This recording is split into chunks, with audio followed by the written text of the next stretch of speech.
What do you say when you arrive at a hotel but you're not sure how to check in or ask for help? Hey learners, welcome to English Made Simple. Today we'll learn how to book and handle a hotel stay in English. Yeah, and it's such a common problem for travelers. I mean, just imagine stepping off a really long flight. Oh, right, you are totally exhausted. Exactly. You are dragging this heavy suitcase, and the person standing between you and a warm bed speaks a language you're still, trying to figure out. Yeah, it can be super stressful. One wrong phrase and suddenly your check-in turns into a frustrating game of guessing. Right. It happens all the time. Yeah. Travel just has a lot of natural friction, and language can either make that worse, or it can be the oil that makes everything run smoothly. Which brings us to our mission for this deep dive. Today we are looking at a real-world source dialogue set at the Grandview Hotel. Mm-hmm. Our goal isn't just to hand you a long vocabulary list. We want to break down an entire check-in interaction step by step. Yeah, because we want to analyze why certain phrases work so well. That way you can walk into any hotel in the world with total confidence. Exactly. So how do we start building that confidence? Well, to do that effectively, we really have to look at the overarching theme of today's lesson, which is politeness. Right, politeness. Yes. Mastering hotel English isn't just about the raw vocabulary. It is heavily about the polite tone. I see. Like using words like please and thank you. Exactly. You are not just communicating facts, you are managing a social relationship with the staff. Using a polite tone makes those interactions smooth and respectful. I love that. I actually see it like a travel toolkit. Oh, a toolkit. Yeah. Every phrase we're going to look at today is like a specific tool.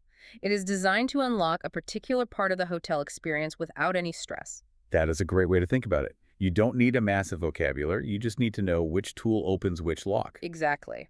So let's start at the very beginning, the arrival.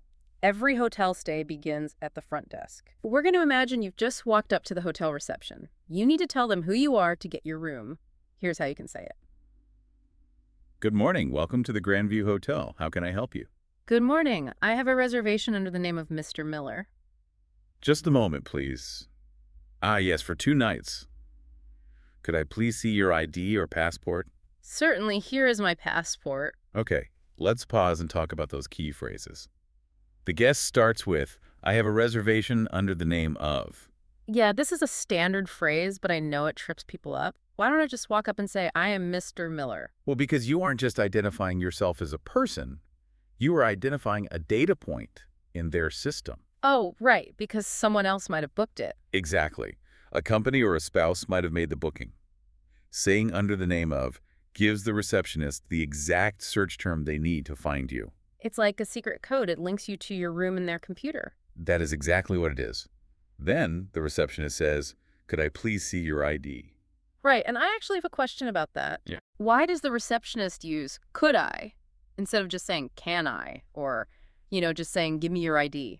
Ah, that is the politeness we talked about earlier. Yeah. In English, could is a softer, much more formal and polite way of making a request. So saying give me your ID would just sound too rude. Far too rude. It would sound like a police officer instead of a welcoming hotel.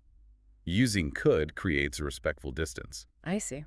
That makes a lot of sense. And then the guest replies with, certainly. Yes, certainly. I want to highlight that word because it is a highly polite alternative to just saying yes. It sounds very professional. It does. It shows you are happy to cooperate with them. Okay, so that gets us past the first step. But once your identity is confirmed, the hotel needs your details, and you need to actually find your way to the room. Right, the logistics phase. Yeah. Now the receptionist needs you to sign a form, and you need to find the elevator. Listen to this. Everything seems to be in order. Could you please fill out this registration form? Of course. Here you go. Where is the elevator? The elevator is just around the corner to your left. Your room number is 305 on the 3rd floor. Here is your key card. All right, let's break that down. The receptionist asks the guest to fill out a form. Yes, fill out. That is what we call a phrasal verb. And a phrasal verb is just 2 words put together, right? Exactly. In this case, those 2 words together mean to write your necessary information into the blank spaces of a document. Got it. And when the guest gives the paper back, they say, here you go. I feel like native speakers say this all the time. They do. It is the perfect, natural phrase to use anytime you are physically handing an object to someone else. Like handing over a form or maybe giving them a pen. Right. If you just hand it over in silence, it can feel a bit awkward. So saying, here you go, fills that silence nicely. It really does. Then we get to the big question, where is the elevator? Yes, and there is an important regional difference here that learners should know. Oh, really? Yeah. In American English, the machine that takes you upstairs is called an elevator. But if you travel to the UK, or places that teach British English, you should listen for the word lift. Ah, the lift. That is super helpful to know. Yeah, if you ask for the elevator in London, they will understand you, but all the signs will say lift. Good tip. Okay, so now you have your key card. But before heading upstairs, a smart traveler always asks about the essentials, like food and internet. Absolutely, you need to know those things before you get too comfortable. Right. So you are about to go to your room, but you want to know when to eat breakfast and how to use the internet. Here's how you ask. What time is breakfast served? Breakfast is served in the dining room on the ground floor from 7 a.m. to 10 a.m. Perfect. And is there Wi-Fi in the room? Yes, there is. The Wi-Fi password is on this card. Okay, let's look at the guest's first question. What time is breakfast served? Yes. Could I just keep it simple and say, when is food? Well, people would understand you, but served is the specific, polite way to ask about a hotel's official meal schedule. Ah, I see. It sounds a lot more natural for a hotel setting. It does. It acknowledges that the hotel has a set routine for meals. Right. And the receptionist says it is on the ground floor. Yes, ground floor. This is crucial vocabulary. It simply means the street level. The floor that physically touches the ground. Exactly. Because floor numbers can be very confusing. Depending on what country you are in, ground floor makes it perfectly clear. That makes navigating so much easier. Right. Then I asked, is there Wi-Fi in the room? Is there? I want to point out that this is the foundational phrase for asking if something exists in a particular place. Like, is there a gym or is there a pool? Exactly. You ask, is there, before you ask where it is. And naturally, they give you the password. Right. The password is just the secret code you need to access the internet network. We all need that these days. We really do. So the check-in is complete. You have everything you need. The final step is ending the conversation politely while knowing how to get help later if something goes wrong. Because things do go wrong sometimes. Yeah, exactly. So the check-in is finished. Here's how you say thank you and find out how to call the reception from your room. Wonderful. Thank you very much for your help. You're welcome. If you need anything else, please don't hesitate to call us from your room by dialing 0. I appreciate that. Enjoy your day. You too. Have a pleasant stay. Okay, the receptionist uses a great phrase here. Don't hesitate to call us. Yes, that is a classic standard hospitality phrase. What does it actually mean, though? It warmly encourages the guest to ask for further assistance. To hesitate means to wait because you are unsure or feel guilty about asking. Oh, like you don't want to bother them. Right. So by saying don't hesitate, they're telling you, please let us help you. Don't feel bad about calling us. That is really nice. And they say to do that by dialing 0. I just want to clarify for our learners, dialing just means pressing the number buttons on the room's telephone. Yes, exactly. Even with modern phones, we still use the word dialing. And the guest replies with, I appreciate that. Which is such an excellent phrase. It is a slightly more advanced way of saying thank you. Yeah, it sounds a bit warmer than just saying thanks again. It does. It sounds very natural and highly polite. It shows you really value their offer to help. And then they close with, have a pleasant stay. Yes, which is the standard hotel farewell. They're simply wishing the guest a comfortable time at their hotel. It really is a nice way to end the interaction. Everyone feels respected. Exactly. All right, let's do a full recap of the main situations we covered today. Sounds good.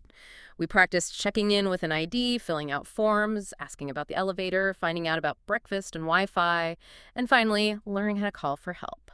It is a lot of ground to cover, but if you look closely, there are 4 highly common phrases that work in almost any hotel situation.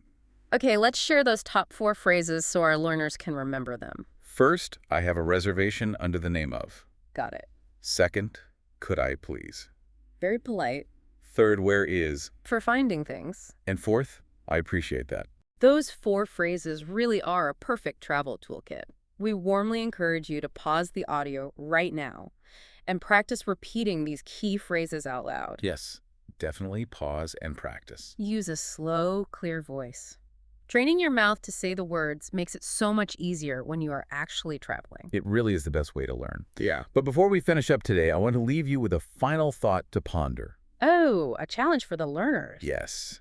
Today's deep dive covered a perfect, smooth check-in. Everything went right. Right, the ideal scenario. But what if you enter your room and there is a problem? Like maybe there is a missing towel. Oh, that is the worst. Right. So think about it. How might you use the polite phrase, could you please, to ask the staff to fix a mistake without sounding rude? Oh, that is a really good question to think about. It tests your politeness skills in a slightly stressful situation. Exactly. It is a great scenario to practice in your head. Well, learners, think about how you would handle that.